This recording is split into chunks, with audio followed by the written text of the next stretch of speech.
जे अनिलो प्रेमाधन करुणा प्रचुर हेन प्रभु को था गेला आचार्य ठाकुर।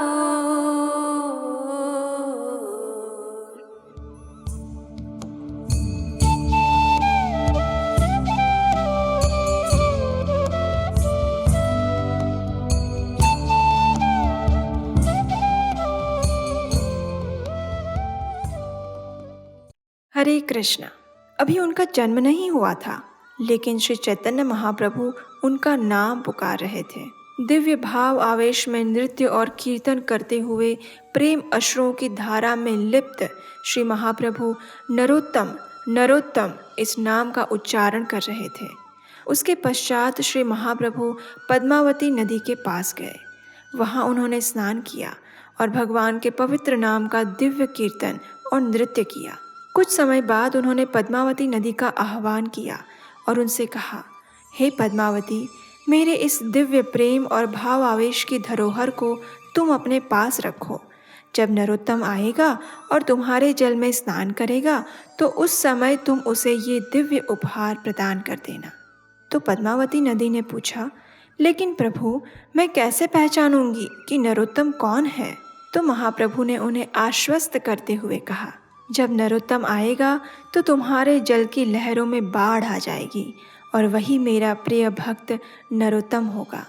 एक ऐसे महान वैष्णव आचार्य जिनके इस धरातल पर अवतरित होने से पूर्व ही श्री चैतन्य महाप्रभु ने उन्हें कृष्ण प्रेम प्रदान कर दिया था।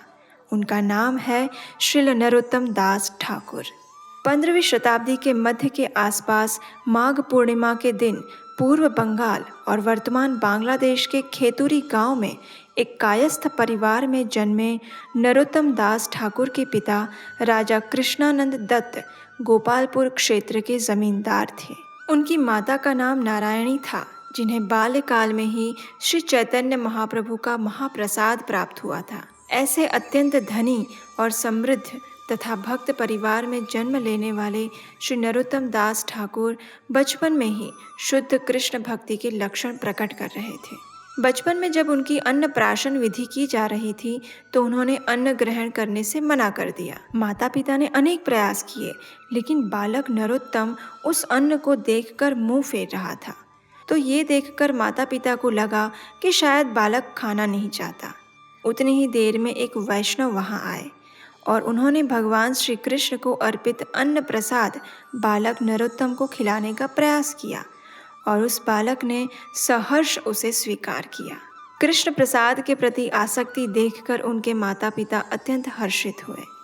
किशोर अवस्था में प्रवेश करने तक तो श्री नरोत्तम दास ठाकुर सभी शास्त्रों और अन्य विषयों के अध्ययन में निपुण हो चुके थे।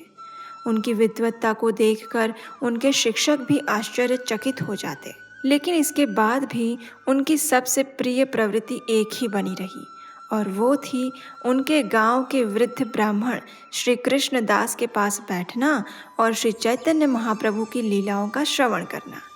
और कहीं न कहीं उसी लीलाओं के श्रवण की धारा में बहते हुए उन्होंने अपने जीवन को श्री चैतन्य महाप्रभु के चरणों में अर्पित करने का निश्चय कर लिया था।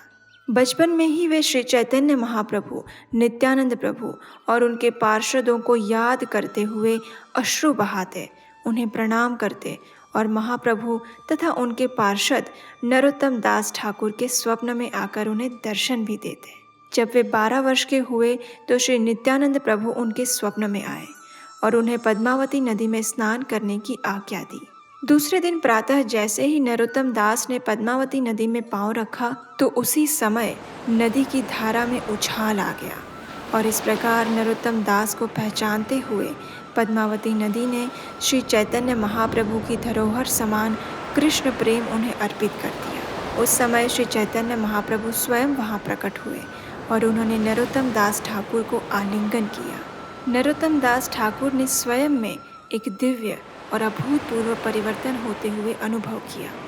नदी में स्नान करते ही उनका श्याम वर्ण शरीर पिघले हुए सोने की तरह कांतिमान हो गया। आज भी बांग्लादेश में पद्मावती नदी का ये घाट विद्यमान है। इस प्रसंग के बाद नरोत्तम दास ठाकुर के शरीर में ही नहीं अपितु उनके जीवन में भी अद्वितीय परिवर्तन आ गया और उनके माता पिता ने भी ये देखा। कृष्ण प्रेम रस से आप्लावित होकर नरोत्तम दास ठाकुर बाह्य भौतिक कार्यकलाप से संपूर्ण रूप से विरक्त हो चुके थे। उनके माता पिता ने उन्हें पूर्व स्थिति में लाने के अनेक प्रयास किए, लेकिन जिसने कृष्ण प्रेम का आस्वादन कर लिया हो उसे आप ही बताइए, इस शुष्क और नीरस भौतिक संसार में क्या रस मिलेगा। एक दिन ऐसा हुआ कि नरोत्तम दास ठाकुर को श्री महाप्रभु के विरह में अश्रुपात करते हुए हल्की सी नींद आ गई। उसी समय महाप्रभु उनके स्वप्न में प्रकट हुए और इस प्रकार कहा, हे नरोत्तम, जिस प्रकार तुम मुझे मिलने के लिए उत्सुक हो उसी प्रकार मैं भी तुम्हारी तीव्र शुद्ध भक्ति के कारण तुमसे विरह का अनुभव कर रहा हूँ। लेकिन मैं चाहता हूँ कि इस समय तुम वृंदावन जाओ और वहाँ मेरे प्रिय पार्षद लोकनाथ गोस्वामी से दीक्षा ग्रहण करो। इस प्रसंग के कुछ महीने बीत जाने के बाद नरोत्तम दास ठाकुर महाप्रभु की आज्ञा का पालन करते हुए वृंदावन जाने के लिए निकल पड़े। दिन रात चलते हुए वृंदावन की ओर आगे बढ़ते हुए 3 दिन के बाद नरोत्तम दास ठाकुर के कोमल चरणों में घाव होने लगे और थकान के कारण वे मूर्छित होकर गिर पड़े। उस समय एक सुवर्ण कांति युक्त शरीर वाले ब्राह्मण के रूप में स्वयं श्री चैतन्य महाप्रभु उनके पास आते हैं और उन्हें दूध देते हैं। लेकिन इस अवस्था में नरोत्तम दास ठाकुर उन्हें पहचान नहीं पाए और फिर से मूर्छित हो गए। उस समय श्रील रूप गोस्वामी और सनातन गोस्वामी उनके स्वप्न में आए और उन्हें आश्वस्त करते हुए कहा, हे नरोत्तम, बहुत जल्द तुम्हारे इस कष्ट का अंत होगा। महाप्रभु स्वयं तुम्हारे लिए ये दूध लेकर आए हैं, उसे पियो और वृंदावन के लिए प्रस्थान करो। इस स्वप्न के बाद हर्ष और अश्रुओं की धारा बहाते हुए नरोत्तम दास चेतन अवस्था में आते हैं। क्या आप जानते हैं कि श्री नरोत्तम दास ठाकुर कृष्ण लीला में एक मंजरी के रूप में श्रीमती राधा रानी और अन्य गोपियों को दूध देने की सेवा करते हैं, लेकिन इस समय महाप्रभु के रूप में स्वयं कृष्ण उनके पास दूध लेकर आते हैं और इस दूध को पीकर कृष्ण प्रेम की बूंदों से सिंचित होकर नरोत्तम दास ठाकुर ने वृंदावन की अपनी यात्रा पुनः प्रारंभ की। जब श्री नरोत्तम दास ठाकुर वृंदावन पहुँचे तो उन्हें पता चला कि रूप गोस्वामी, सनातन गोस्वामी, रघुनाथ भट्ट गोस्वामी सहित महाप्रभु के पार्षद इस धरातल को छोड़कर चले गए हैं। ये देखकर नरोत्तम दास ठाकुर का विरह चरम सीमा पर पहुंच गया और वे अश्रुपात करते हुए क्रंदन करने लगे और उस समय उन्होंने अपने भाव को इस प्रकार प्रकट किया। जे अनिलो प्रेमाधन करुणा प्रचुर हे न प्रभु को था गेला आचार्य ठाकुर।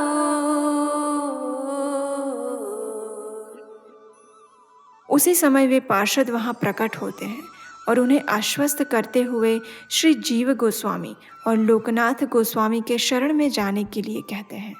श्री राधा गोविंद देव के मंदिर में नरोत्तम दास ठाकुर श्री जीव गोस्वामी, श्री लोकनाथ गोस्वामी और अन्य आचार्यों से मिलते हैं। उन्होंने श्रील लोकनाथ गोस्वामी से प्रार्थना की कि वे उन्हें शिष्य के रूप में स्वीकार करें, लेकिन वैराग्य प्रधान श्रील लोकनाथ गोस्वामी ने आजीवन किसी भी शिष्य न स्वीकार करने का प्रण लिया हुआ था, इसलिए उन्होंने मना कर दिया। नरोत्तम दास ठाकुर इस बात को सह नहीं पाए और उसके बाद उन्होंने जिस विनम्रता और सेवा भाव का प्रदर्शन किया वो अद्वितीय था। नरोत्तम दास ठाकुर प्रतिदिन प्रातःकाल लोकनाथ गोस्वामी जहाँ शौच के लिए जाते थे उस जगह को साफ करते थे और लोकनाथ गोस्वामी जब प्रतिदिन वहाँ आते तो उन्हें ये देखकर आश्चर्य होता कि कौन है जो ये जगह साफ करके इस प्रकार मेरी दैनिक सेवा कर रहा है। ये जानने के लिए एक दिन लोकनाथ गोस्वामी पेड़ों के पीछे छिपकर प्रतीक्षा करने लगे। प्रातःकाल होते ही लोकनाथ गोस्वामी के आने के समय से पूर्व नरोत्तम दास ठाकुर वहाँ आते हैं और उस जगह को साफ करने लगते हैं और जब लोकनाथ गोस्वामी ने ये देखा तो नरोत्तम दास ठाकुर की विनम्रता और सेवा भाव से प्रसन्न होकर उन्होंने उनको श्रावण पूर्णिमा के दिन दीक्षा प्रदान की। कृष्ण लीला में नरोत्तम दास ठाकुर श्री रूप मंजरी की सनातन साथी चंपक लता मंजरी के रूप में सेवा करते हैं।